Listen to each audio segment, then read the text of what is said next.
on top of all that you've done, you guys get nominated for a Pulitzer Prize, bro. Now, that's crazy.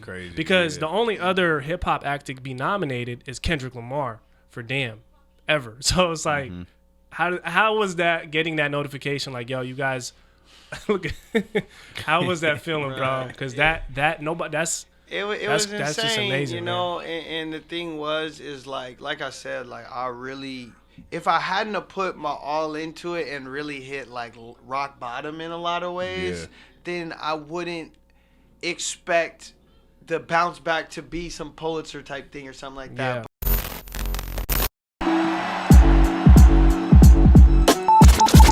Yo, what up? It's your boy Rubino. And this DJ in the building. And you listening to the UpNUp Podcast. Yeah. Wait, what are we doing? I don't know, just listen.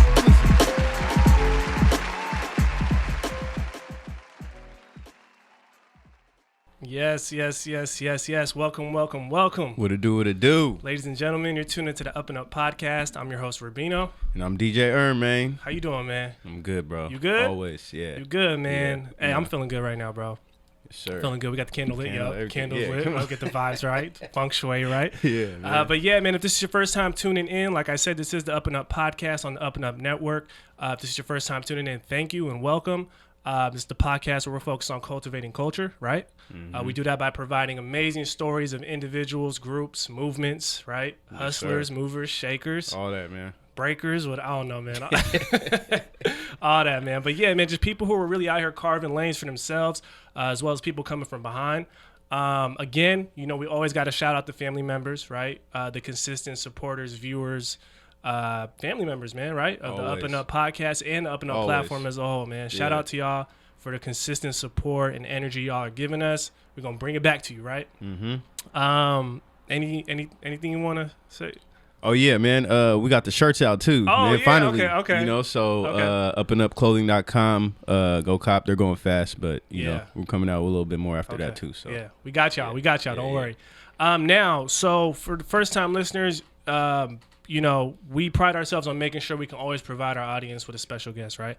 And today's guest is a man whose passion for his craft, and not only the passion for his craft, but the impact in which his craft can have is second to none. If you ask me, he's a true culture cultivator who's keeping everything he's doing on the up and up, obviously. He's the lead singer in 1/6 of the infamous and relentless band known as Martial Law Band, based out of Seattle, Washington. Come on, man. Hometown. Come on, Represent it. To give you guys some insight on the band, their music focuses on individual empowerment, positive community change, with the filter of hard-hitting hip-hop vocals over funk instrumentation.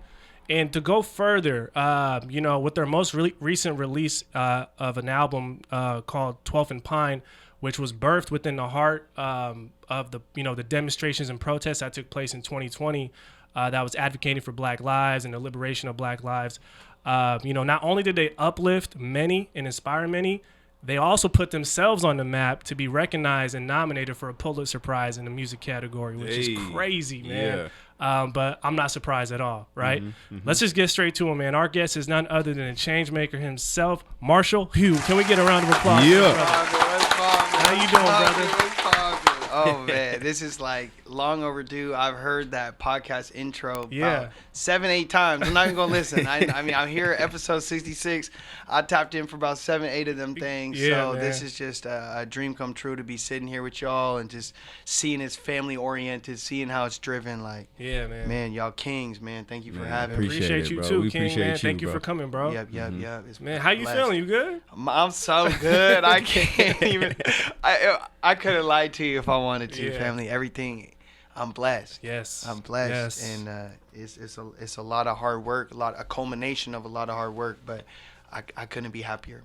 I love it, man. Well, you know, since you obviously are familiar with the show, we usually start every episode with a quote of the day. Been looking forward to this. Oh yeah, okay, me too, man. I never know what's coming, and you know they don't let me tell quotes, so you know. You're slow. Man, one day, man. Don't worry, man. One day you got it, man. It's about one day reading you got voice. it. What we got, man? All right, so the quote of the day today is: "When the power of love overcomes the love of power, the world will know peace."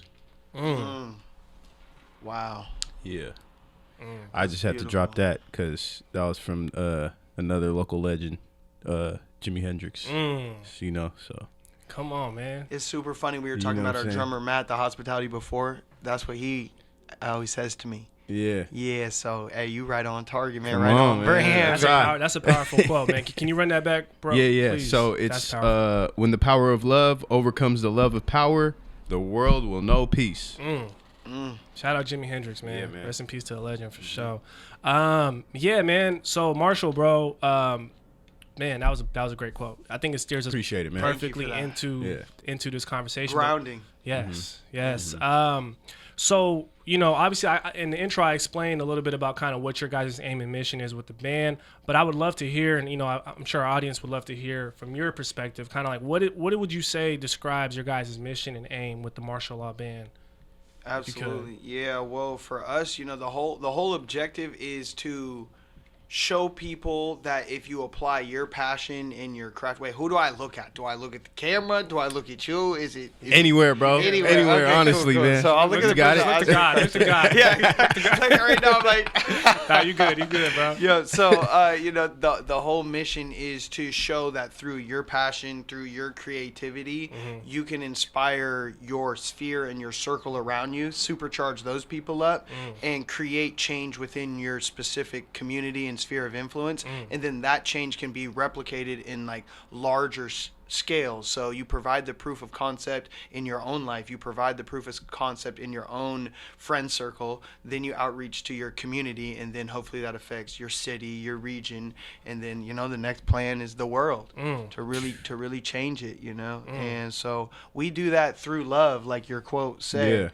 It's like no matter what the action against us is, no matter what our initial response is, we're going to default to love. Yeah. And then start from that framework. Yeah. And it'd be amazing when you're not starting from like cantankerous or like from a defensive standpoint, and you're starting from like, dang, I know this person's coming at me like this because they don't have the love that they need in their life to process like, I'm but one man. I'm but one human in your life. Like you're gonna get upset about that. Yeah. So for us is to just remind people and shake people like, yo, I don't care how mad you get, how upset you did, what you did left or right. Like, listen to this music, partake in whatever you partake in to create peace amongst you, and then spread that peace outwardly. And so that's our mission, and it's manifesting this summer in trying to create like safe zones where the city can come together, and it's like, all right, I don't care what you guys got going on elsewhere, but while you're here, it's no beef, it's no problems. And so that's what we're trying to create this summer. But the whole goal is to try to do that and have other people look at it and say, whoa, this is what they're doing in Seattle. Yeah. This is what they're doing in the Pacific Northwest. Like, they're kind of crazy up there, but we're as far as we can be from the centralized government. So, hey, maybe let's try this. Yeah. And I spent some time in LA, I spent some time in Hawaii, and I can feel the vibes around there. So I know that those places are like ripe for these type of like communal explosions. Like, we're right now in our time in history ripe for a renaissance. That's real. Yeah. I agree with you on that one too. And I think it's dope because, you got to have a foundation and identity, right? Like, regardless of what you're trying to do. And I think that it's evident, obviously, if people pay attention to what you guys have been doing and how you move, it's evident that you guys have an identity and you know what you're about, and your why behind what you're doing. So that's dope, bro. Thanks for sharing that. Now, I kind of want to get into kind of your upbringing, bro. Like, what was it like for you, coming up early in your early years? What were some things that kind of inspired you, and how was that growing up? Yeah, so growing up, I'm really just like a combination of two worlds colliding. So I'm biracial. My dad's black. He's from South Central LA. His father's from Marshall, Texas, and so my great-grandfather was named Hugh Massengale. So that's how I get my name, Marshall Hugh Massengale. Marshall for Marshall, Texas. Hugh for my great-great-grandfather, who was the son of a slave, raised in Marshall, Texas. And then, Massengale is the name that we got and then changed because it wasn't spelled properly to white, standards and whatnot. So that's kind of my father's story, whereas my mom, and eventually from South Central, he went to school in the Pacific Northwest, and that's where he met my mom, my dad's from a family of 5 brothers. My mom's from a family of 5 sisters, and they're both kind of the youngest of those. And so both of their older siblings kind of set the foundation for going to school and pursuing education as a means of changing their circumstance. And so my father met my mother, who was from Tucson, Arizona, at Lewis and Clark University in Portland. And then together they moved to Seattle to work for Fluke, and then eventually Microsoft during that kind of initial tech boom and this great migration of tech-minded and educated people to Seattle. So my father was kind of one of the black people that he was hired in HR, so he wasn't specifically a coder or anything in the tech department, but he's dealing with he's in the building. He's in the building. Yeah, he's in the building. He's taking, and he told me actually just yesterday, my pop's actually my manager right now. Okay. And wow, so it's family business. And he told me yesterday that he took a $4,000 pay cut to go from Fluke to Microsoft to accept stock options.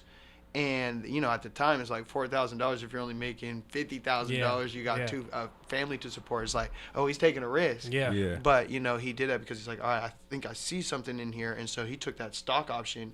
And, you know, my pops really, like, boomed off of it. Yeah. Wow. So me growing up, I had two older sisters.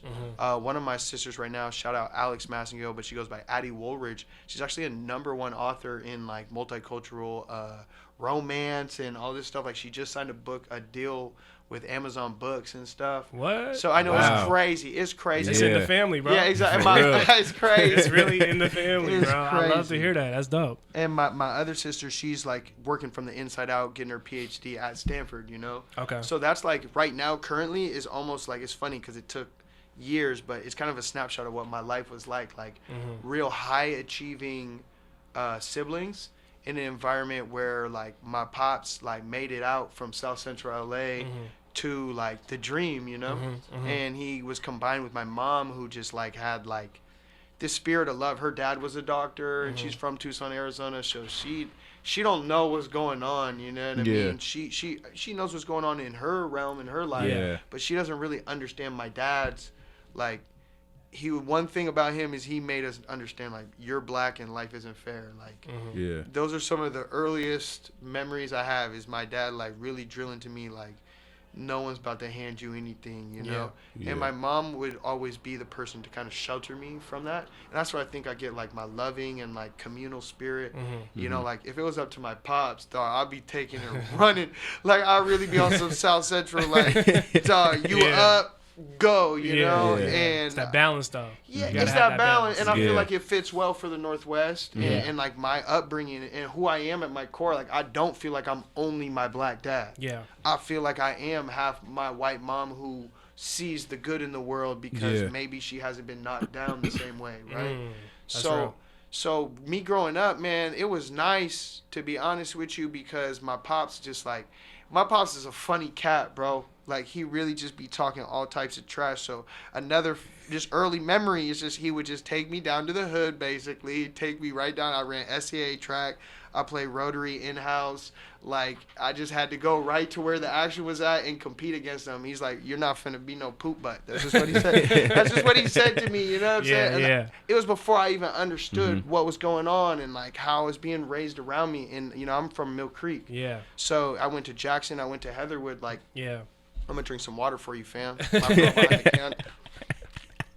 This is artisan UpNUp water right here. Handcrafted UpNUp water. Let's just say that. Go ahead. This thing right here go crazy. I'm trying to tell you, don't got no label on it. You know what I mean? So look, like, because Mill Creek, like, you know, you went to Mariner, so you know. Mill Creek is this very weird bubble because it's nestled between Everett and Linwood, which is like two places where people think, especially in the hip hop scene, they think like meth and stuff. I don't know. It's like you're missing teeth. You know, that's what they act like we got out there. But Mill Creek is nestled as like a community that has resources. You know what I'm saying? It has basketball courts. It has 5 or 6 different gyms. It has healthy food options. It doesn't have liquor stores. It doesn't have like weed dispensaries. So it just has people that are like healthier, to be honest with you. It has the resources to have healthy people.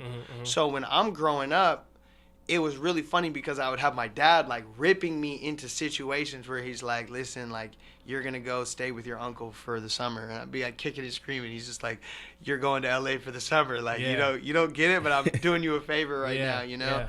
And then I go to school and they're teaching this like cookie cutter curriculum. I'm over here thinking like, the world's solved because me and my bros are out here. We haven't lost a game since kindergarten. I'm the best player, like, and me and my other bros are also balling too, you know? Yeah. So it just like wasn't no problems. Like I really grew up in like this like bubble, right? Yeah. And then it kind of popped for me when I was about 11 because, man, this is something I always just like, I got to big up my pops for this, you know what I'm saying? And that's why I try to tell this story to people. So like, I don't tell a lot of people this story, but I love talking to y'all about it because I feel like it's a good time to really open up about this. And it's just a good time in my life to open up about this. So my pops, you know, he came from poverty. He came from that, and he kind of created this bubble. But when he started seeing the stock options, he started seeing how he worked. He's like, bro, I'm up, and having like 10 million is the same as having 1 million. Like your living expenses become the same. The things you do become the same. They just upscale up. And you can't really make a play with 10 million. Like you can sustain your lifestyle and stay working at your job, but if you were trying to be the person that runs the job, you can't have no 10 million. You have to like really make a play. And so I just remember, you know, my sister, she got into Stanford, and my other sister was going to opera for USC.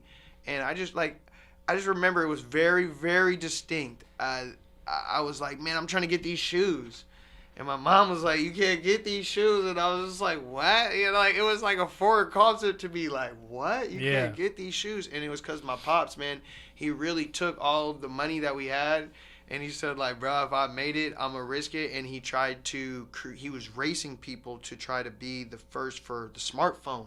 He had a prototype in his hand that was called his company was called Spinoza, because an inventor back in the past and an innovator back in the past. And I had like a prototype of the smartphone. So he basically took all his money, he like siphoned some people from Microsoft and stuff to write code and like bet it all on the family.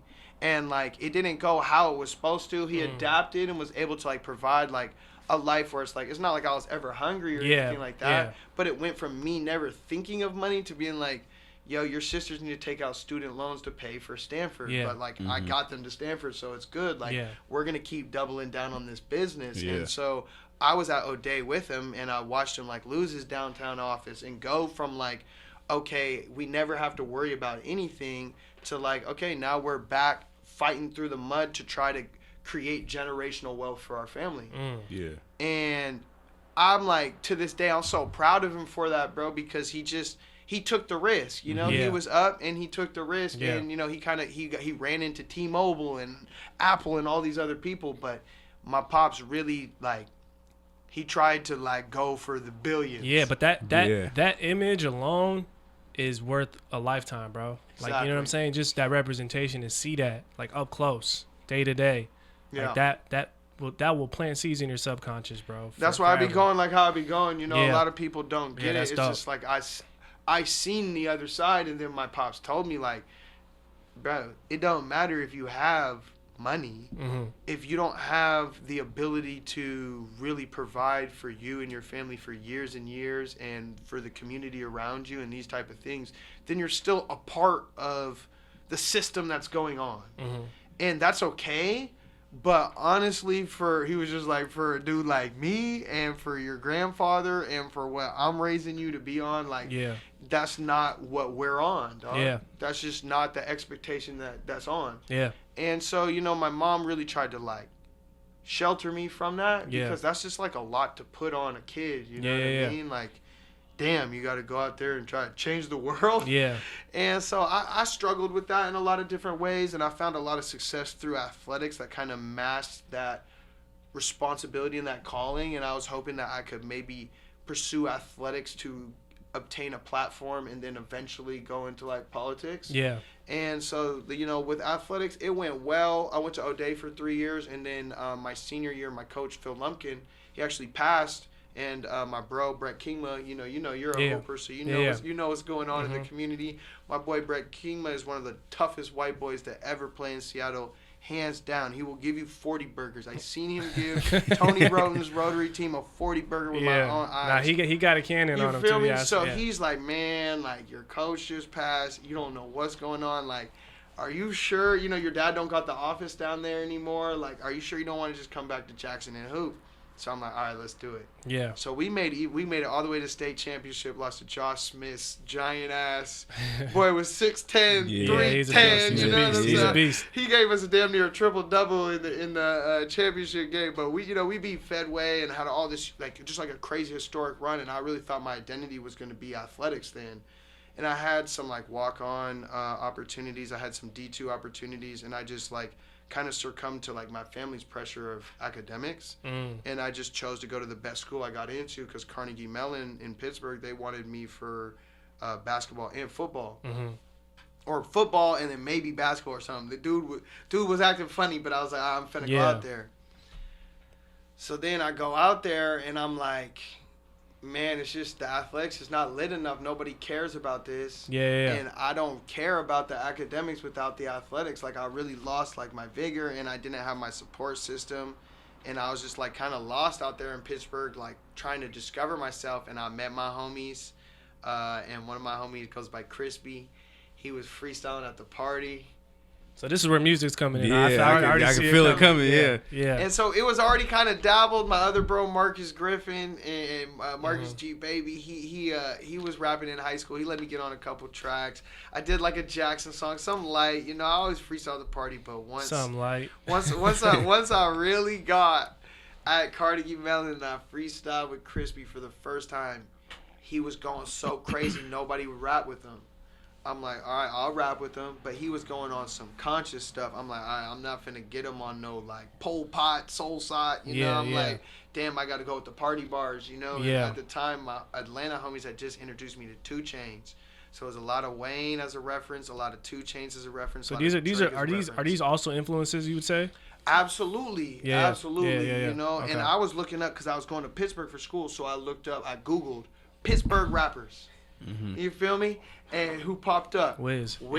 Yeah. Hadn't even dropped Black and Yellow yet. Yeah. You know what I'm saying? He hadn't even dropped Cushion Orange Juice yet. Yeah. I'm over here slapping, showing all the homies. Yeah. That's when I started burning too. Yeah. I wanted to get yachted. I was ready, you know. When he had Ink My Whole Body, all that was out. Yeah. That was an era. As soon as I turned 18, yachted, you know, right here. But then it was such like I got like all the people that had passed, and I got like a real serious tattoo. I couldn't get no butterfly or something like rainbow. I was just like, dang, it was super serious. So the next tat I got was actually like 8 years later, 12th and Pine. Right there. But yeah, so I went, I looked up. I found Wiz Khalifa and Mac Miller. Wiz Khalifa, Mac Miller, and Chevy Woods. And I was just like, Mac Miller, I think High Life. That's when I found it. And I was here listening to Another Night Alone, like, over and over again, like, oh, my God, like, this is where I'm headed. Like, I can't wait to get out to Pittsburgh. I was actually hella excited, you know? Yeah. And so I got out there, and the culture was dope. It's just like, once I started rapping, you couldn't get me to care about anything else, dog. Yeah. I'm curious, though, because, like, I think music influences everybody, you know, in different ways. And everybody's tried their hand, I think, at rapping or playing instruments and stuff like that. But for you, like, because, like, look at where you're at now, obviously you and your band and your group members, like, when did it become real for you? At what point would you say, like, okay, I want to pursue this as a career? And kind of how did that transition happen?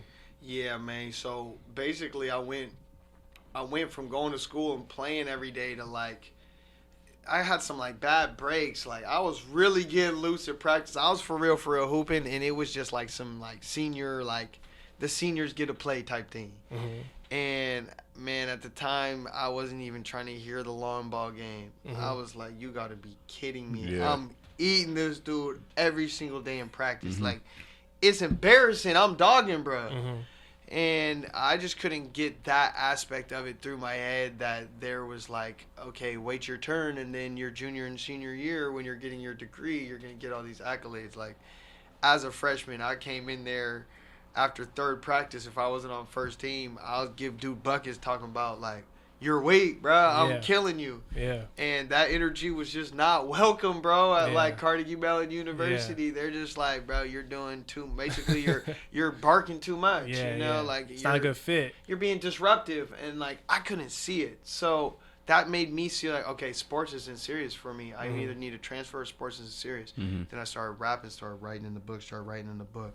Then I made my first song with my homie Mike Martin. Jump, jump, bounce, bounce, just another ounce. Trap house, bucket like Titty Boy, Entourage. Like, I can still remember. I was talking about some nonsense, but I can still remember. Like it was so visceral, you know. And then the next day I made 2 songs, and then it was up from there. It was up from there. You couldn't tell. I already in my head immediately. I was like, I'm gonna do this the rest of my life. Because it was that fix I was looking for. Because I always wanted, they would always make me do the speeches at school. I always liked performing. I didn't realize, and I was killing it at the freestyles at the party. Yeah. And people are like, damn, bro, you got sauce, you got this. I couldn't tell if it was just because I was at Carnegie Mellon and they never seen a black person rap before, or what the hell was going on. You know, I really wanted to know if it was real or not. Yeah.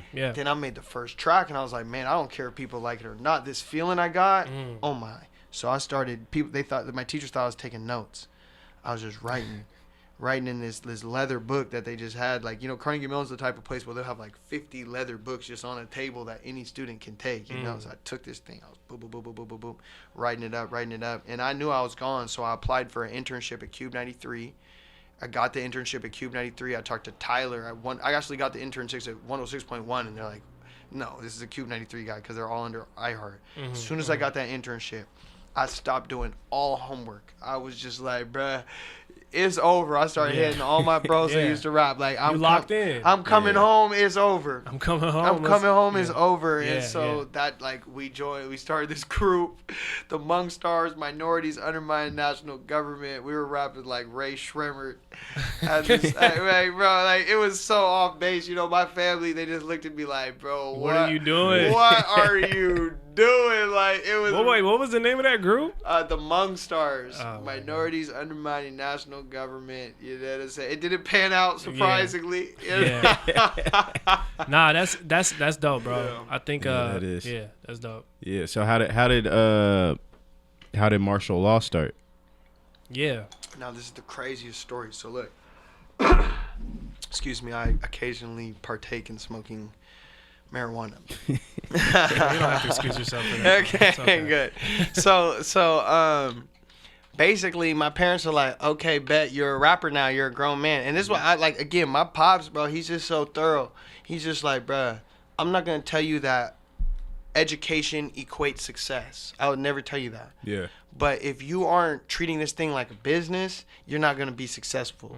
So if you think you're a grown man and you're currently approaching this like a business, then you got to go be a grown man. Cuddy gave me $1,000 for my down payment and said, go ahead, Cuddy. And so I hit my best friend, Rahul. And I said, bro, my parents are basically kicking me out if I'm going to do this. Like, should I still do it or should I go back to school? He's like, you're tripping, bro. Like, go do this, dog. And so he's been my best friend since 6th grade, Indian homie, you know? So me and him clicked up because we're the brown people in the advanced placement class in Mill Creek. And so his family's from Vancouver and India. So they were just like on a completely different tip, you know? Like, He showed me the Tupac, you know. He's vicariously living through you, probably. Oh man, my brother Hugh, like in the song Cleos, I shout him out like Hugh, just wait till I hit this opera. Hugh, like Marsh, wait till I am a doctor. We big as our nostrils because we both got big ass noses. You feel me? That's my dog. Listen to the rap. Had to roast him too, you know. Roasted us both, you know. And so Hugh's like, bro, forget all that. I coach part time at this place called Little Kickers in bro. You feel me? I got it on still to remind myself, you know what I'm saying, what I went through. So he was like, bruh, you can come coach soccer here, you can get enough, and then you can do your internship at Cube 93. I'll move out of my parents because his family's brown, you know? So they're like, you're not finna just spend $8,000 a year living 20 minutes down the street, buddy. Like, no, this is like, we're doing this financially and our future is dependent on you. You know, so he put me like on to family business a little bit. So I'm like, bro, you're graduating a year early. You spent your first 2 years living with your parents. Like, you got to put your foot down, family. Like, come on, bro.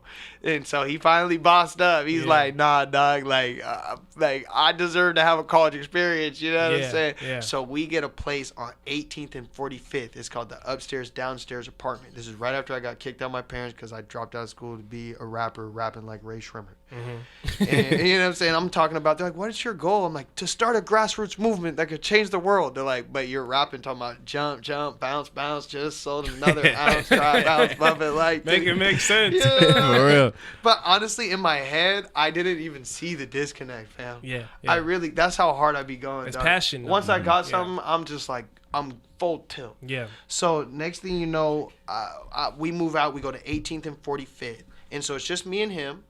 And they place you with 4 other random ass people. You don't know who's gonna be in there. Yeah. So it's my African homie, Fazika, and Mecca was staying. He had a cousin staying with him, and then another guy we called GQ, who was just like, he actually ended up going to high school with us.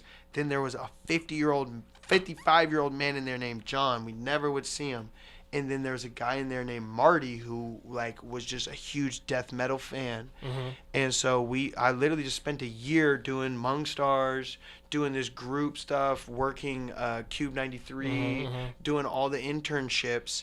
And after a year, you know how it goes when you're young. Like basically, I needed to move out, or I was gonna get evicted because we're out here till 3 a.m. throwing yoga pants parties. You know, it's right there on 18th and 45th. Like I was taking myself so seriously, but I was putting myself in tough situations.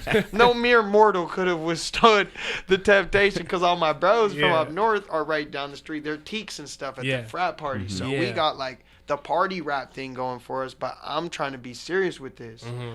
And my foundation is in, like, you know, intelligence and education, but it's also, my life is rooted on 18th and 45th right here at Greek Row. So a whole year goes by. I eventually move out with my guy Garrett, aka G Baby, who's like he's like a 30-year-old guy with all gray hair, but he like took me under his wing. Mm-hmm. And so we move out. And he buys me the first MacBook I ever had as a solo artist off his credit. And he paid for my first 3 months of rent so I could move out because I was going through some drama, right? Mm-hmm, and I didn't have my parents to fall back on for like the first time. And I'm working little kickers. I never coached soccer in my life. Yeah. Ever. You know, I'm a basketball, you know, but I'm like, whatever. I can do it. I'm coaching babies and stuff. And so Marty, my roommate for a whole year, hits me. He's like, hey, bro, what are you doing tonight? Like, my band's got a jam at Dante's.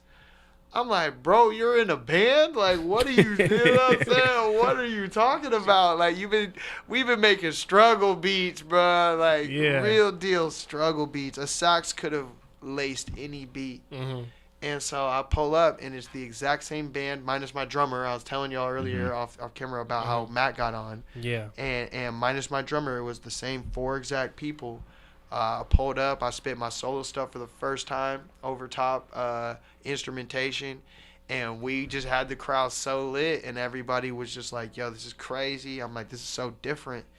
And I just told them, like, yo, I'm going to come up with the craziest plan. Like, just wait till I come back. They were like, they looked at me like, bro, what the hell are you talking about? I was like, just wait till I come back. I literally dipped off the map for a whole year, bro. Oh my God, a whole year, bro? I don't know what I was thinking. I don't know what I was, but like my head. That's a long time, bro. A whole I'm not gonna lie. year. A whole year. Yeah. And so finally, I was sending texts to the keys player, like, this is my idea, this is my idea, this is my idea. And he called me. I'm like, bro, I've been texting you for a year, you know, like, you're not about it. He's like, bro, I haven't been getting your text messages. Like, I didn't know if we were still a band or what the hell was like, what was happening. Yeah. And I had come up and written the whole hip opera and like 50 different songs for the band to learn and like recreate, you know. And I came with them. I met my neighbor who was supposed to be my drummer. He had to go to Scottsdale to support, you know, his newfound family.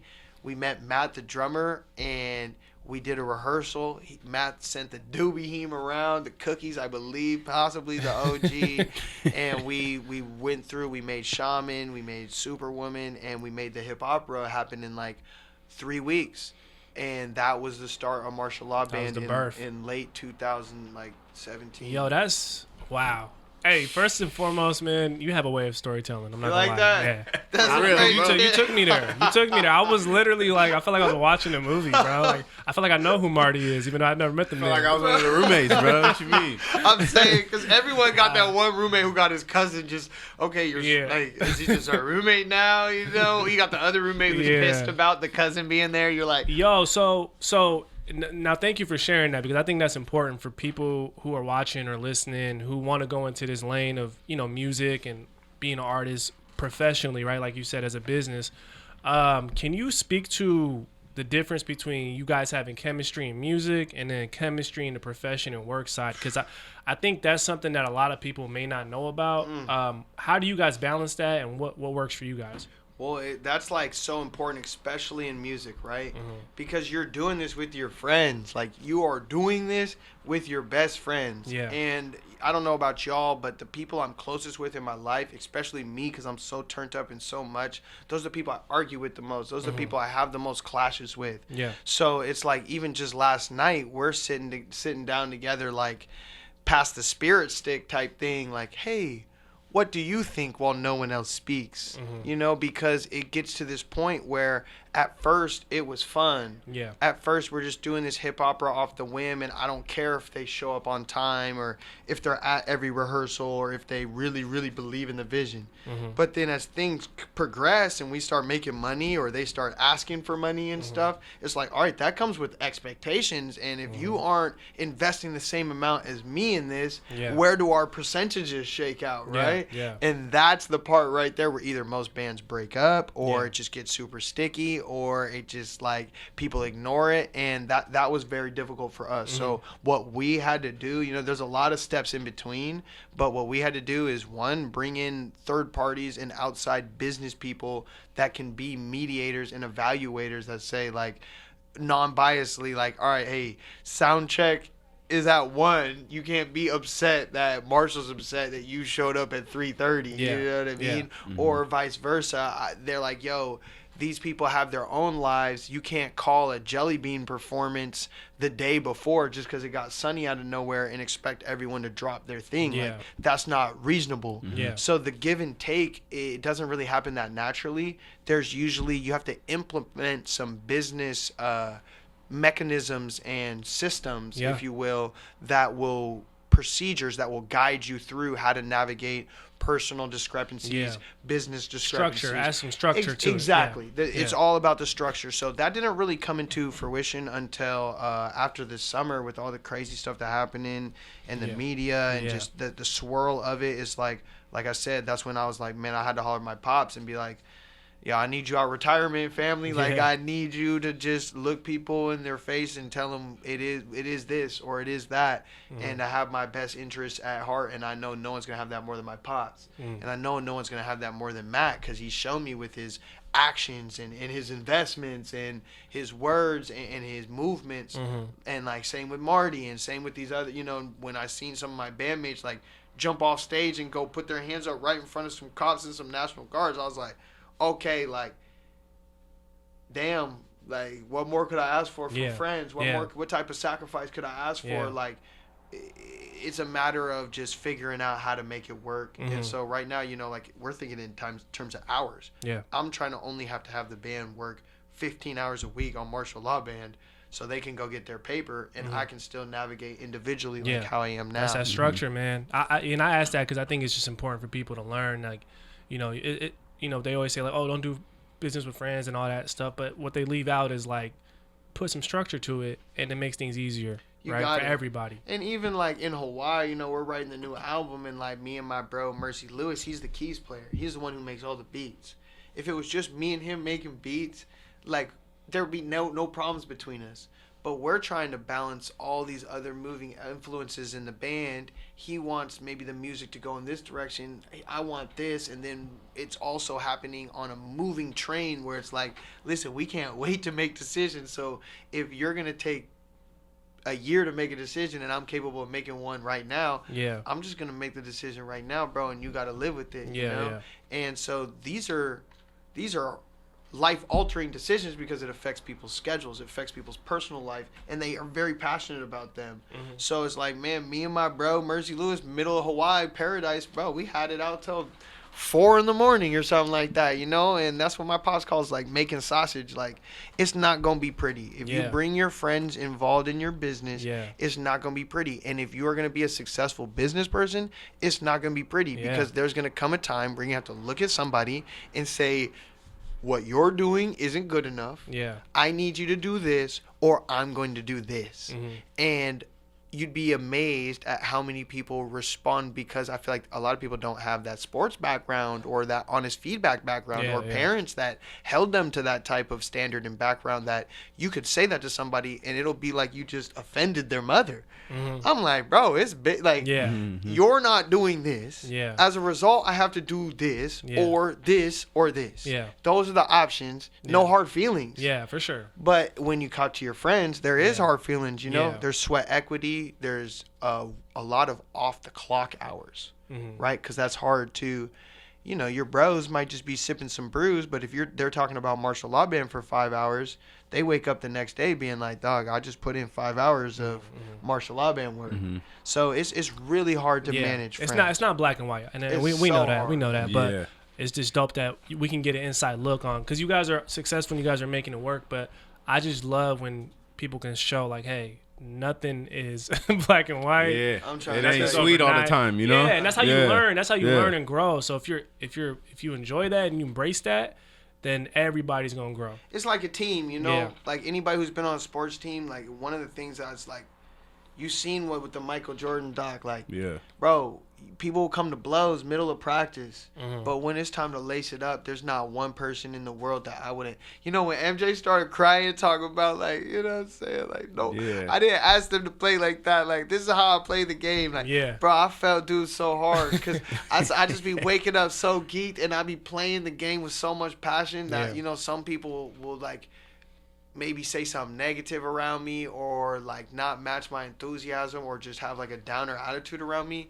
And, like, bro, I was a practice player for the Storm. Like, Sue Bird wasn't accepting that from me as a practice player, buddy. Like, I can't have no bad vibes around me or I'm checking him, you know? And that's just, like, that was a learning process for me as a leader to understand, because I kept getting results that I was like, I didn't intend for this result to happen. But then I looked around underneath me as a leader, and I was like, but I allowed all of these behaviors that I know end up in that ultimately negative result to occur when I knew that that's not championship behavior from mimicking people like Sue Bird or my pops or Breonna Stewart, you know, in my life, and people that I've peeled back the curtain for me, like we're talking about, that said, like, dog, it is, hey, with UConn to win 4 straight championships, if somebody's not practicing hard, you look at them in their face and say, you're giving me a terrible effort right now, and if you don't fix it, you should leave the gym. And that's because they care.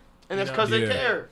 I think it's like, when it comes to stuff like that, you gotta, like, remind them, like, man, we're trying to get to the same place. Like, I'm not doing this because of, like, personal reasons, pretty much. Like, if we want to be millionaires, we gotta do millionaire stuff. Like, or if we want to do this, we gotta be like that. You know what I'm saying? So I get where that passion comes from, is to, like, it's not coming from a bad place. You know what I mean? But it could come off like that. Next time we're going to bring the whole band in here so you guys can... No, I'm just messing, man. We're going to get real. It's just hard because it's friends. You know what I'm saying? Everyone knows that. But then when you get caught up in the moment, you're like, oh, no. And then you wake up the next day, you're like, dang, bro, we're really arguing about how we could both be, like, successful and feed our family. Exactly. Like, that's the thing. And I love that because it's real. And the part you guys brought up is they care. You know, it's better to have someone who cares. Might be annoying, but they care, as opposed to someone who doesn't care, who's not bugging you, who's not actually pushing you to grow. So now thanks for sharing that, because I think that steers us into kind of what I wanted to touch on is 12th and Pine, right? Your guys' most recent release. Super dope album, bro. I was jamming it. I was slapping it when I was driving up today. I was playing it last night as well. That's what I was doing to y'all's podcast, man. You know what I'm saying? Real deal professionals. I like that, man. But what's crazy is because I heard it, but I played it because what it did was it took me back. It actually, like, you know, music travels, bro, over time. and it takes you places, and it took me there. It took me to 2020. It took me to the protests and the demonstrations and the resistance, right? So I want to ask, you know, when you guys were creating that album, like creating an album out of like resistance, right? Like it's one thing to create an album out of inspiration. Obviously you guys were inspired, but to create an album in the midst of feeling so resisted against, how was that creative process? Because bro, like the album came out amazing, the execution was amazing, but that time was just so shitty, bro. Like you know what I mean? Like so how did y'all do that, man? Because that was amazing. Man, it's wild because I really felt what people tell you in life is like everything that you put out, if you don't put it back in, you know, it's gonna catch up with you type thing. Mm-hmm. And so, like many people, once I saw the George Floyd video and the subsequent protest, I was just like, my head was spinning, you know? Mm-hmm. And I had already been kind of a leader in the musical community, so I felt like an obligation to do something. Yeah. I just knew, like, I had to do something. So when Omari, and they were like, he was on a live stream, it was his personal Facebook, had like 6,000 people on it. He like got pepper sprayed for like the 4th day. He's like, where's the leadership? I honestly, like, it felt like a direct call out, bro. I was just like, nah, like, I'm going out there with the band. Like, mm-hmm. I don't know if it's finna help. I don't know exactly how it's gonna shake left or shake right, but this is my way of leading. This is the only way I know how, you know? It felt like clear as day. Yeah. So we just went and did it. And to cope with those, I mean, we played 6 straight shows in a row. Yeah. And this is before CHOP. It's not like it's some sweet zone to pull up on. Like, yeah. There's National Guard, like, there's rubber bullets, there's pepper spray, and it's, like, exhausting. And I'm hitting other artists, like, yo, somebody come out and, like, help me. And it was just, like, a tumultuous time, a lot of energy, a lot of things, like, swirling around. I could only get, like, 4 or 5 different vocalists to come out. So I'm going 6 days back to back to back. And I'm also, like, I'm learned because my father's from South Central. He was part of the Watts Uprising, and his family is like real tapped in with the US movement, which is like kind of like the counter to the Black Panthers. They kind of grew in parallel to each other, right? So Heishimu and Segiti are like my dad's cousins who are part of the founding fathers of Kwanzaa and whatnot. So it's like it's in my family to respond. So I'm like, okay, I'm using that framework to engage this crazy, tumultuous situation. Yeah. And I knew it was going to be a lot, but what I didn't prepare for is the self-care that was needed to really sustain it. And so I'm just moving like a mile a minute, and I knew that I had to be involved, and I was trying to create community and bring people in, and my voice was just like breaking down.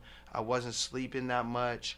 I was drinking probably more than I needed to, and on top of that, you know, like, I'm not working out or anything. I'm not getting no type of me time at all. We're going 6 straight days. Yeah. So that part right there really, like, it worked me into, because again, and you know why I bring up Heishimu and Sakiti is also because it's like, I know what's going on. I know they put random stuff in water bottles. I know they're using misinformation. I know that. So I'm feeling a little like high-key paranoid as a leader and a target in this situation. I'm like making sure my water bottles cracked the right way. I didn't check your boy, but you know what I'm saying?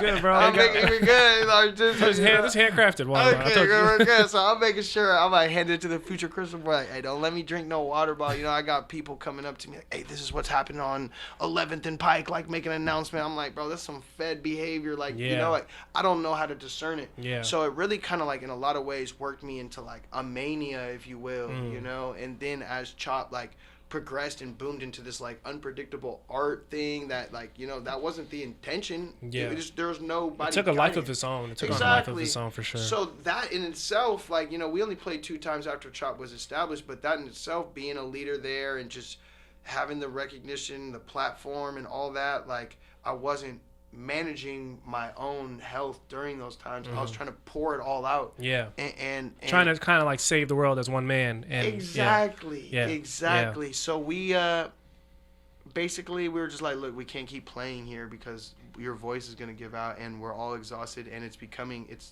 something that's not what we're for per se, but we still want to support it. Let's find a way to encapsulate your experience and put it all on the track. And so we went to Guimas Island for 5 days. We wrote the whole album. We had some pieces. We had some jams. We wrote some while we were on the street. We went directly from Guaymas Island for a 4-day writing retreat, and then went directly into the studio with Jack and Dino and Ballard for 5 straight days. And then we did one other follow-up week session. A week later, we did 2 days, and then we mixed and mastered it in 3 weeks, and that was the album.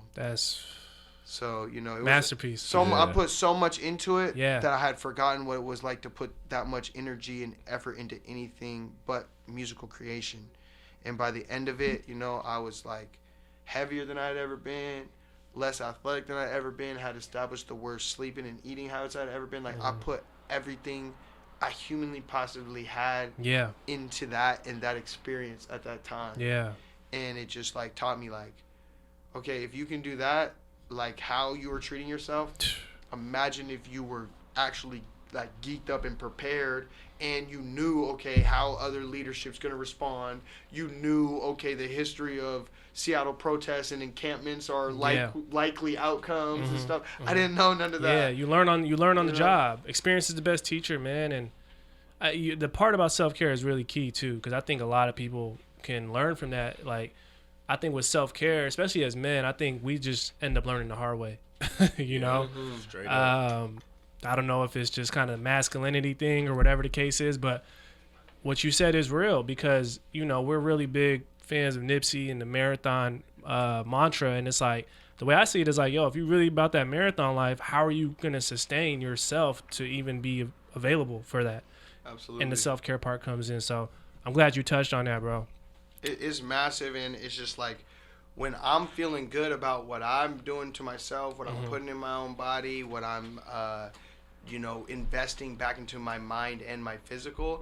Now I'm more prepared to go and share that with the world. I'm more fired up to come to y'all's podcast because I wasn't just like, you know, eating some fries and drinking a ton and then like feeling bad about coming here and stuff, which is like, you know, if you can do that, that's fine. But for me, it made my life like spiral out of control. I wasn't like, I didn't have my relationships were suffering, my physical, my health was suffering, and you can only run as hard as, you know, like you said, marathon runners. Yeah, they train a lot, but what are they doing when they're not training? They're sleeping, they're hydrating, they're eating the right stuff. They're literally recouping. Yeah. So that's what I be doing now. You know, it's like I spend all my other time recharging my energy, honing my energy to be able to expend my energy. I love that, bro. I love that, man. Yeah. Nah, man, it's important, man. And for those listening and watching, man, make sure to go check out 12 and Pine on all streaming platforms right now. Powerful album, bro, and it's gonna go down in history. I got a present, little man. We hand me that backpack, man. You got a gift? Yeah, come on. I can't come empty-handed. You know what I'm saying? Hey, take note, man. Take note. Take note. Appreciate you, boss, man. What you got for us, man? But yeah, like I was saying, 12 and Pine, the album, go listen to it if you haven't already. Yeah, go check that out. Super amazing project. That's for you right there. Oh, we got the official. Man, you got these are part of the first 1,000 that I printed up, man, and I keep them. I kept 100 for my peoples. And I brought 3. I didn't know how big the outfit was, so I don't. But my man from the spring water, I gotta give it to you, bro. Spring water. I gotta give it to the spring water right there. But I'm gonna loop that in with you, little man, or something. You know, somebody slide it to and this is man. And Marshall, man, this is dope because, you know, sometimes when we're doing things in the moment, we may not know, we may not even live to see the true impact it'll have. But yeah, man, this is historical stuff you guys did, bro, and this will go down in history, and people are going to look back on this time, and when they want to reference, like, yo, what was going on during the year 2020, and who were the leaders, or who were the people that were trying to keep us uplifted and whatnot. Martial law man is definitely going to be one of the names that are mentioned. And to even top it off, on top of all that you've done, you guys get nominated for a Pulitzer Prize, bro. Now, that's crazy because the only other hip-hop act to be nominated is Kendrick Lamar for Damn.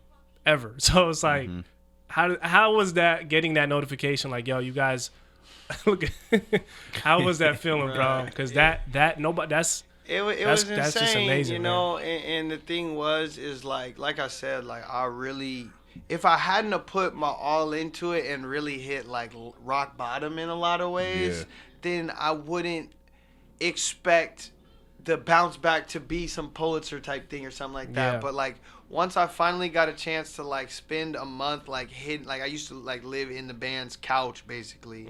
I took a whole month and just went back to Mill Creek and just like did like my own type of rehab and recoup, and just like a month straight at my parents, you know, not talking to anybody. Like, this is my time, you know, get my diet right, get my health right, switch to vegan and whatnot. And so that like allowed me to be recharged. But it wasn't until I was recharged I realized like, oh my gosh, I just like really, I got knocked out. Like, I really just threw everything I had into that. So that was probably my first experience since like maybe the state championship run, where I was like, dog, I gave it the old college try, you know what I mean? Like, I really put everything I had into that. Like, I made some mistakes. It wasn't that, you know, it wasn't always perfect, but, you know, I did it all. So that bounce back, I knew something had to cook.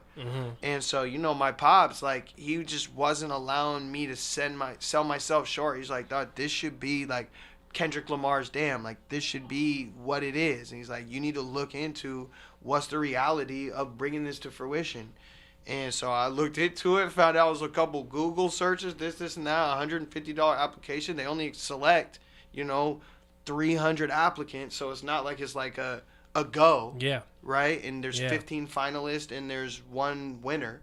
But they only select 300 people. And then they looked through our stuff and said, like, them boys went to the front lines, and that's what you know. Then I started doing my research. You know me, like, same way. I'm like, that's just how I am. Like, once it became a reality, I'm like, okay, I'm not missing out on this. And I found out that only 30 black people in life have ever won this award. It started in 1917, over 100 years ago. It's given out by Columbia University, and the guy Joseph Pulitzer, who it's about, he's credited for bringing news, like this newspaper, to the common person. And before him, it was looked at like this elite thing, just like, you know, the Pulitzer was. So I feel like we're bringing that same type of spirit of Joseph Pulitzer to the Pulitzer Prize itself. Like, I'm looking at it like, dog, if not us, then who? Because who else did what we did and embodies the spirit of what that award means?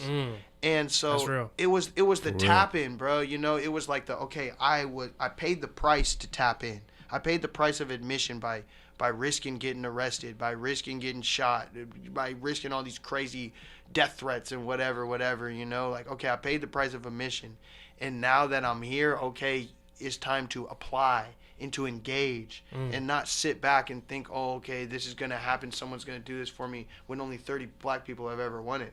No, as a black man, I got to go get that award. And I got to go show other people that, look, you can be a part of this. And there's no gatekeep.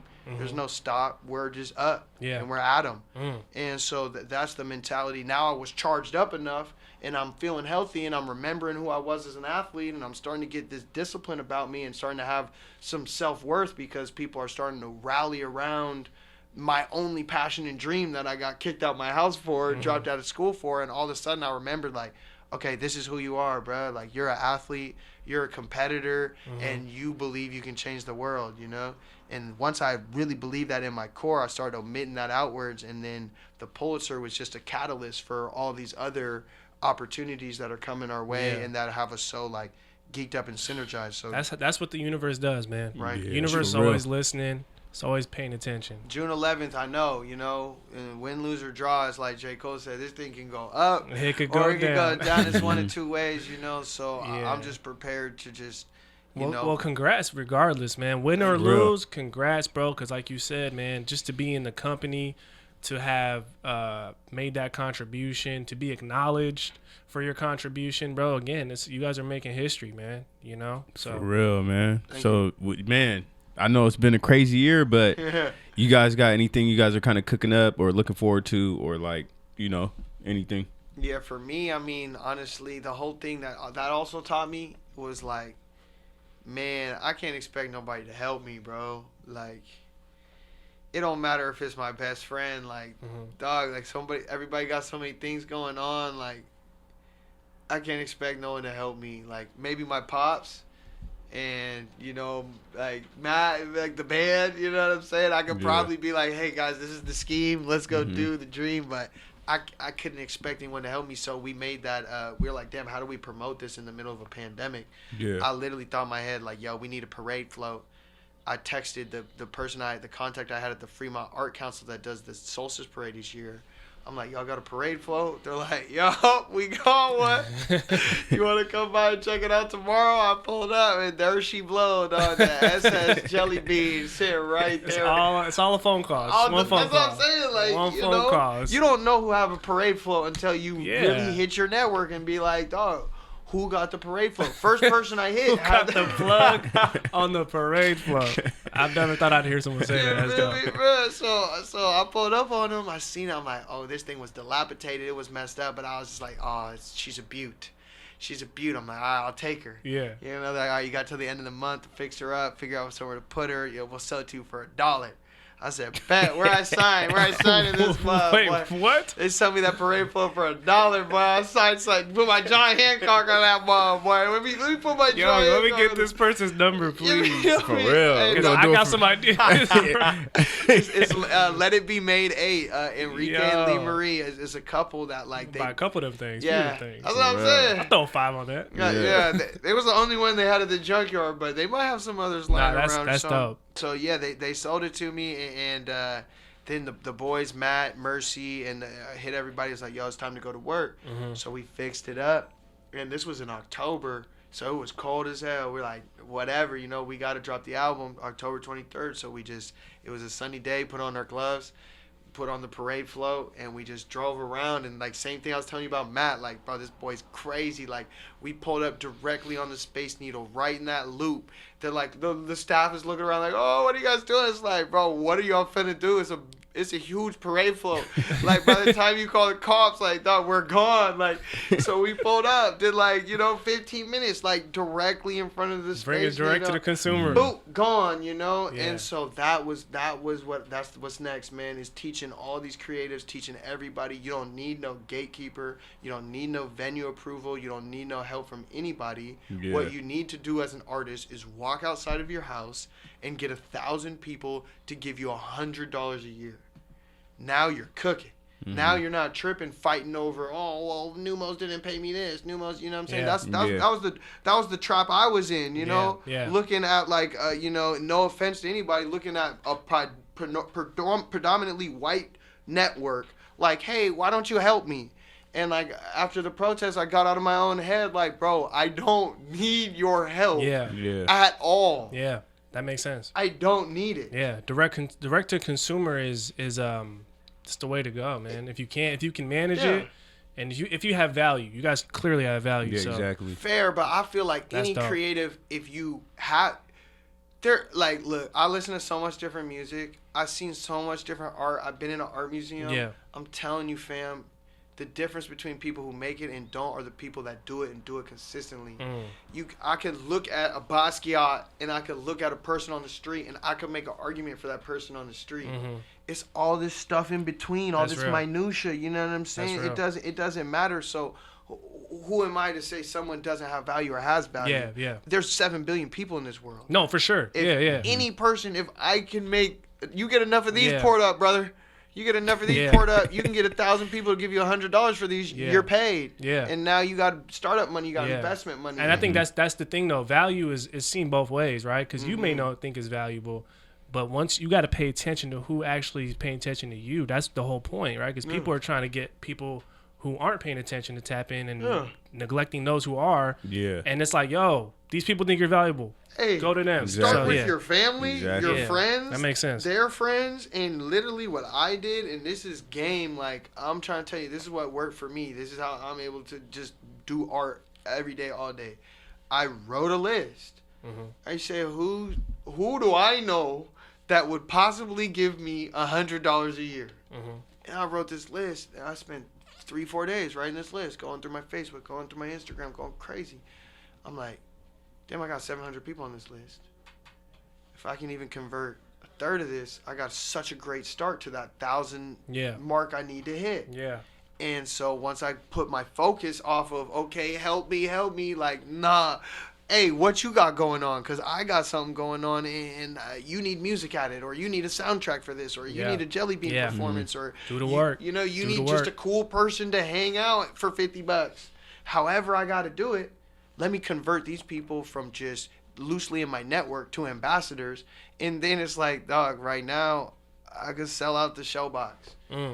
But talk your issue. I don't need to. No. But I just love that, man. That's game though, because I love that you're sharing the insight and the context to how it looks when you get on that jelly bean. What goes into that? The jelly bean, bro. That's crazy. That's for the next podcast. Matt will tell you the story. The story of the jelly bean. We might just do a separate podcast for the jelly bean. But Marshall, man, before we get you out of here, we always ask our guests this question. It's great because it encapsulates everything we were talking about, but also casts what's ahead. So if you can, my brother, what's one word to describe what keeps you on the up and up and why? Hope. I wake up every day with the hope that I can influence people around me to be better and change my family's circumstances. You feel me? Every day, as soon as I wake up, and my routine and my actions mimic that hope. So I wake up, try to wake up early as I can, usually 5:30 a.m., airplane mode. Before I go to sleep, airplane mode. First 2 hours, that's me. Can't even mess with me if you wanted to. I'm writing songs. I'm typing my emails. It's just my time. Then I'll open up to calls. Most people that are up at 7:30, those are the most intense people you want to talk to. Those are people with hope. Those are people buzzed up. Those are the people, okay, yeah, let's get after it. You know, and then by the time 9 a.m. where it rolls around, I have already had hope established since 5:30. Like, there's nothing anyone can do to get me out my zone. Powerful. Like, I'm gone. Powerful. I'm gone. Anybody could say anything about me, but I was up at 5 a.m. by myself. Doing push-ups, you know what I'm saying? Doing stretches, doing yoga, getting after it, writing songs. You know, so I love it. It's that Mamba, bro. You got it on here. Come on, like, man. You got to find and carve out that time for yourself, especially early, to establish, like, it doesn't matter what you got going on or what you think I got going on or what you got to say about what I got going on. Unless you're going to physically stop me from doing what I got going on, it's going to happen. And take that stance and run. And you're up. Hope, man. Yes, sir. I love it, bro. For real. Yo, I'm inspired, bro. Me too. I'm inspired, bro. I'm inspired, man. I'm glad we did this. Man. But Marshall, man, you know, again, shout out to you guys, man. You, the entire band, the entire team that goes that helps with everything you guys do. Absolutely. And man, you know, your contributions and your attempts, man. At the end of the day, all we have is our attempts and our contributions, right? So, you know, much success to y'all moving forward. You guys support with us anytime you need it. Always, bro. Always, and thanks for bringing us gifts. Hell yeah, I like that. Appreciate you. Man. With that said, I think it's safe to say, man, Marshall, Hugh, and the Martial Law Band as a whole are officially members of the Up and Up. Can we get a round of applause? Yes, sir. My brother, bro. My brother. Much love to y'all. Yeah, man. Appreciate you, bro. To continue supporting the podcast and the entire Up and Up movement, be sure to rate, review, like, and subscribe. As well as follow us at _ the Up and Up on all social media platforms to stay connected with everything the Up and Up has coming your way. Thanks for listening, and until the next one, Keep it on the Up and Up.